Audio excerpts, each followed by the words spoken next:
Perfume was never only about smelling good. For centuries, it was a social weapon.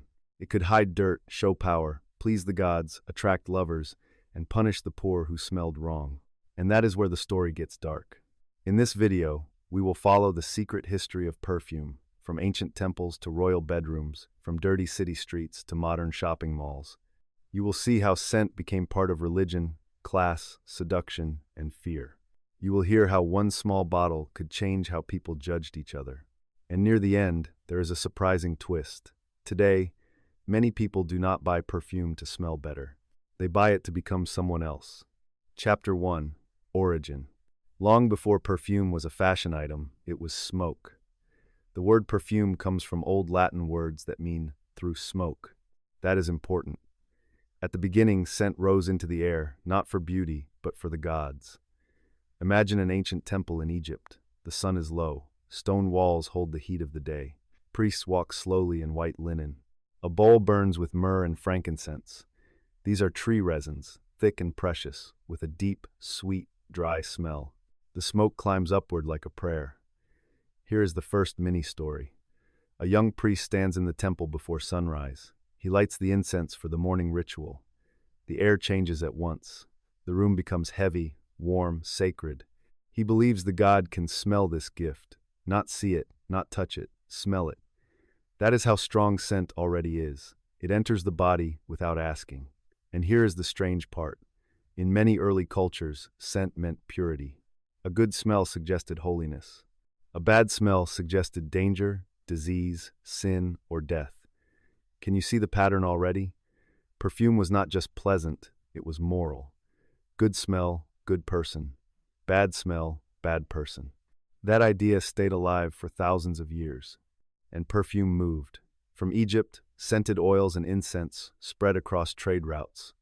Into Mesopotamia, into India, into Greece and Rome. Merchants carried spices, flowers, wood, and animal oils across deserts and seas. These materials were expensive, hard to get, easy to lose. That made scent powerful before most people even touched it.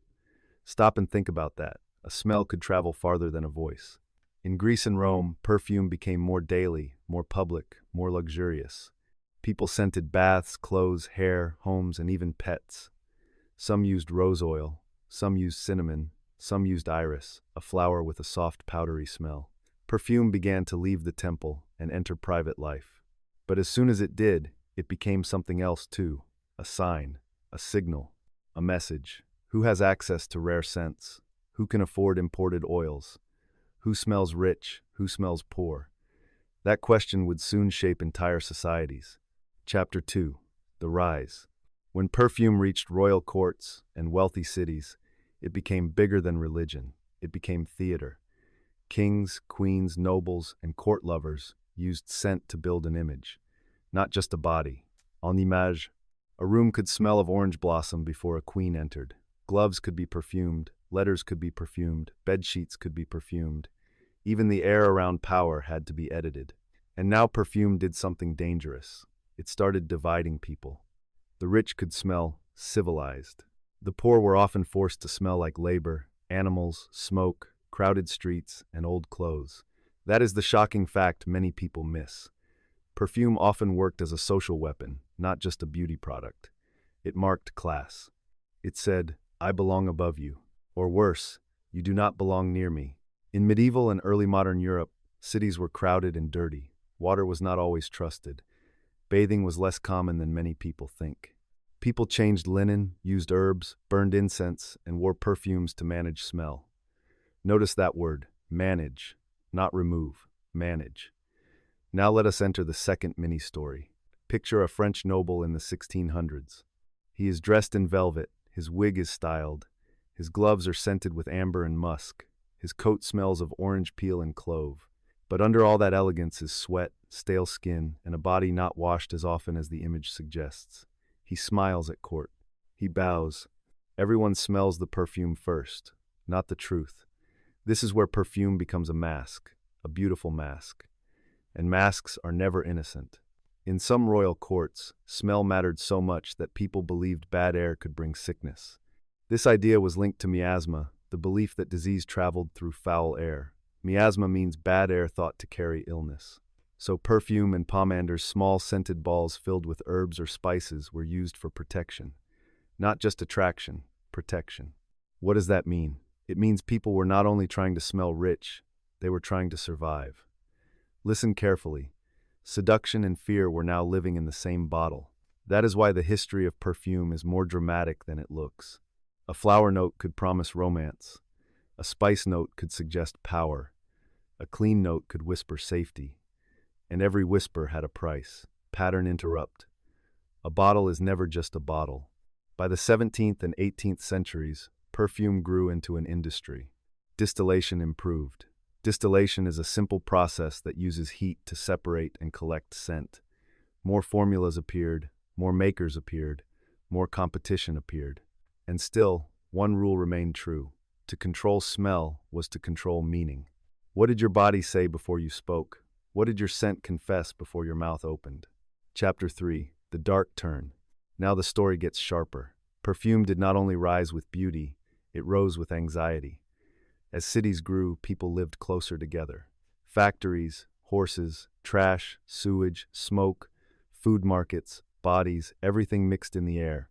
The smell of a city could be overwhelming.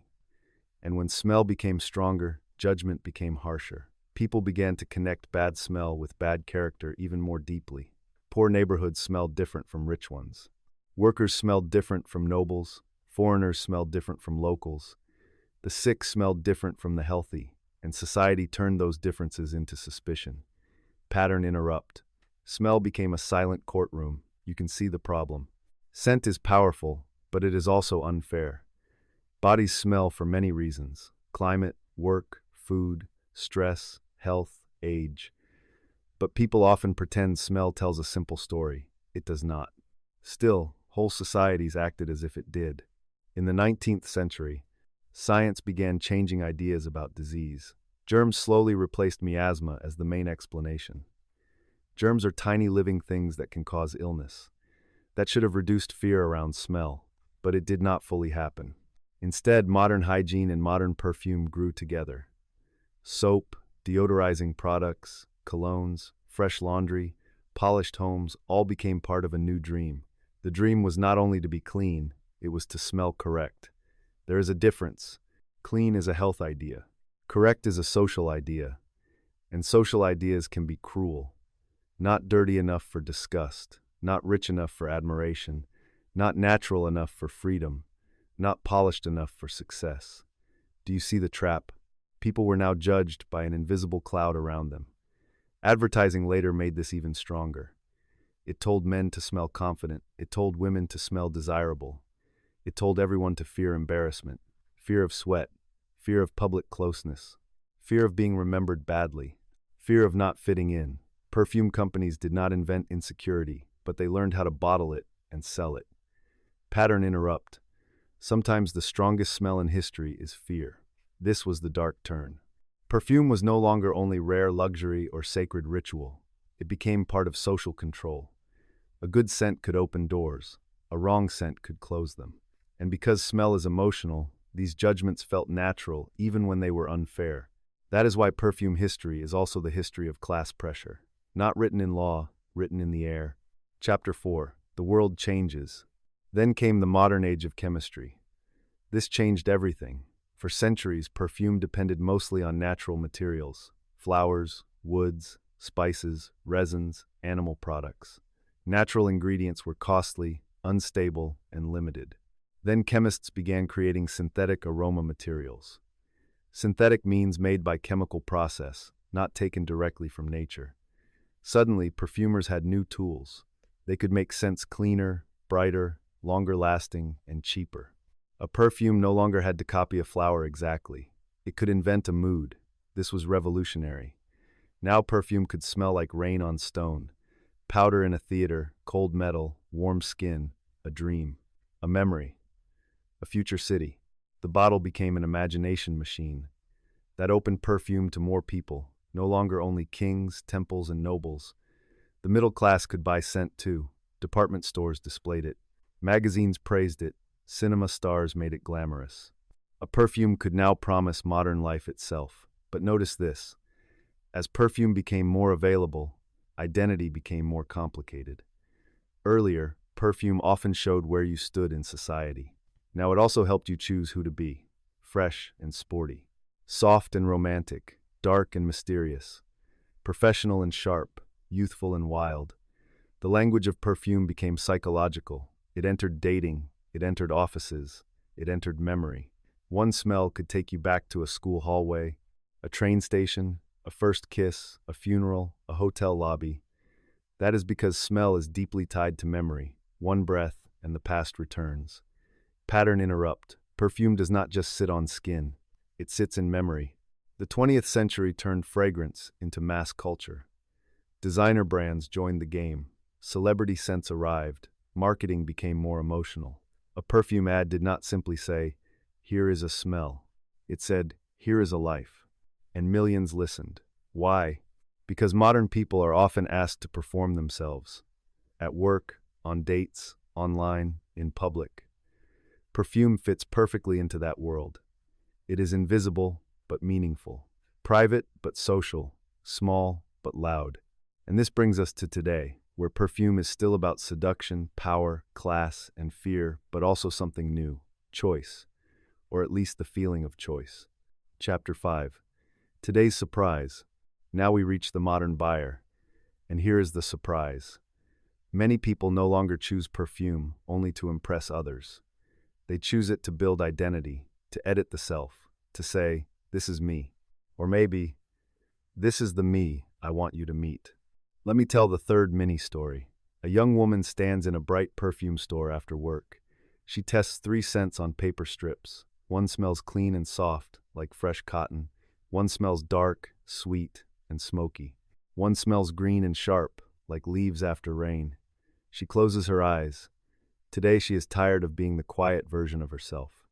She chooses the smoky one, not because it is prettiest, because it feels brave. That bottle is not decoration. It is costume, armor, signal, mood. This is today's perfume market. People talk about signature scent, layering, niche brands, skin chemistry, projection, and vibe. Projection means how far the scent travels in the air. Niche usually means smaller, more specialized perfume brands. The language has changed, but the old story remains. We still use scent to shape how others read us. We still fear smelling wrong.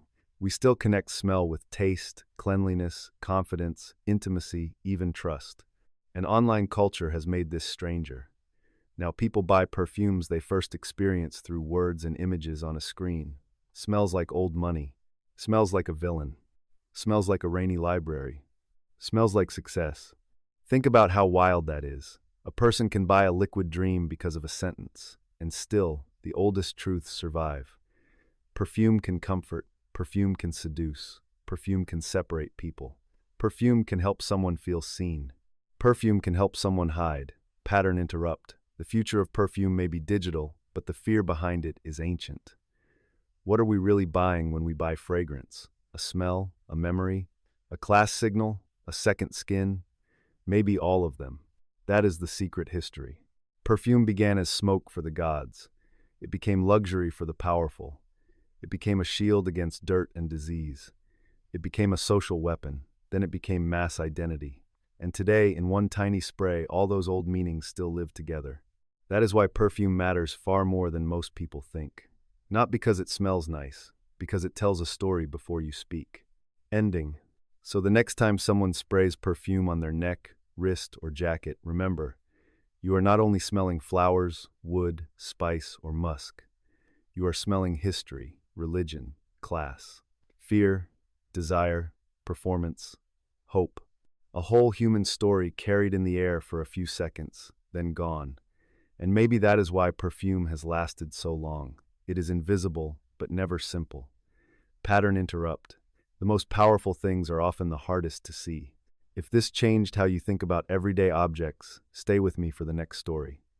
Choose your next secret history. Option A, the secret history of toilet paper. Option B, the secret history of the razor.